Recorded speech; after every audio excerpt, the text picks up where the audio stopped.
so to do, which is a reason why they're turning their attention to Sudan, having built the same kind of hue and cry on humanitarian grounds, getting people on side for a very helpful diversion in the Sudan.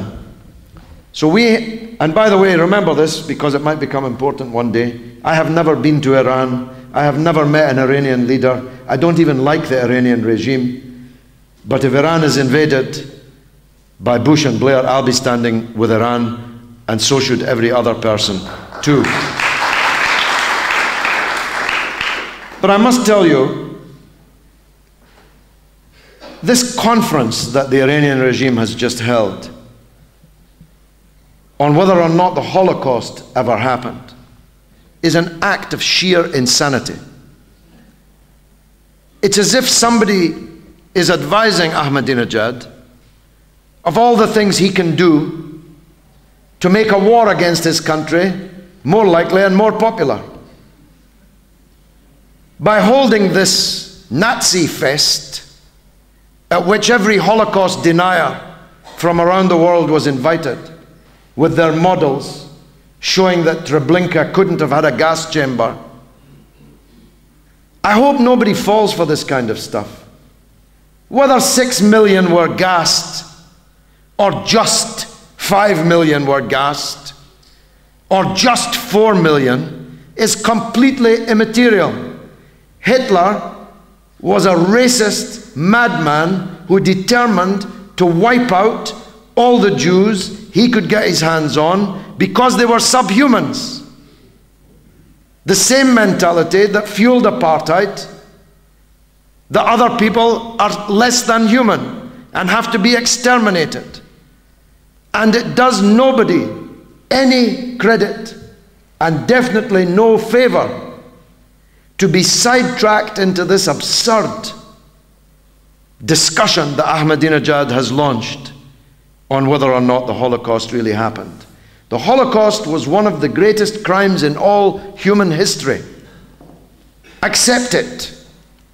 Instead of denying it, say this: how has it come to pass that the people who suffered that great crime are now visiting another crime on another people and treating them as if they were less than human? That's the proper attitude for people to take on this question.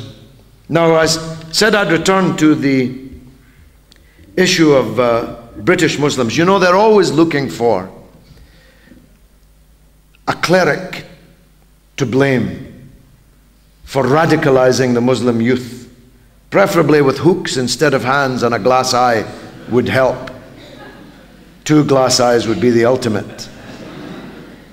They're always looking for a Muslim organization to ban because of the radicalization of Muslim youth. But the only thing required to radicalize the Muslim youth in Britain and around the world is possession of a television set, the ability to switch on the news and see what's happening in Palestine and in Iraq and in Afghanistan and in Guantanamo and in the anti-terrorism laws in Britain and America and elsewhere.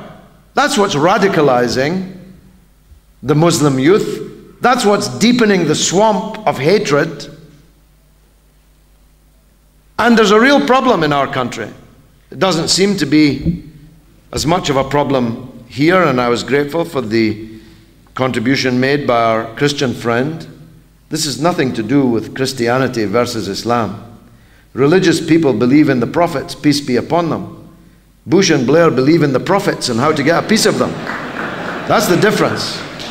Nothing Christian about this. Nothing at all.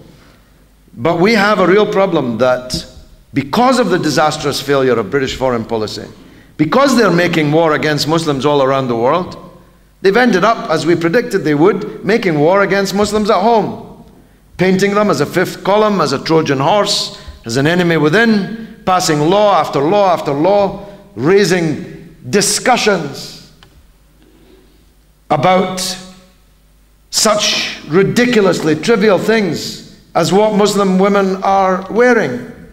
We had Jack Straw, the former Foreign Secretary, He told us, well, he'd really merely raised this as a kind of seminar on the semiotics of visual communication.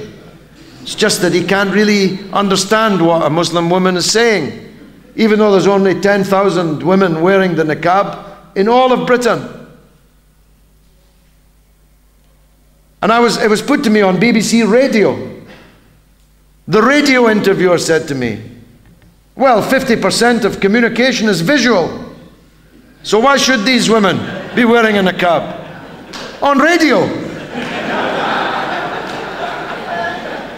I said, well, there's not much future for radio then. You're talking to me from the London studio. I'm in a radio car. I can't see your lips move. You can't see my lips move. And the listeners can't see either of our lips moving. It's a preposterous canard. Did I miss anything? Did I cover them all? I think you did. I think we just have time.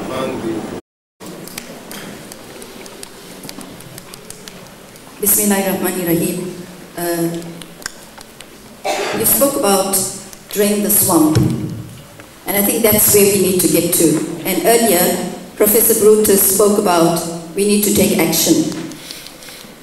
2 weeks back at the same forum, Archbishop Jonkulu and Dugani spoke about we need to take action. I think we will continue clapping here to hear about everything that's taken place.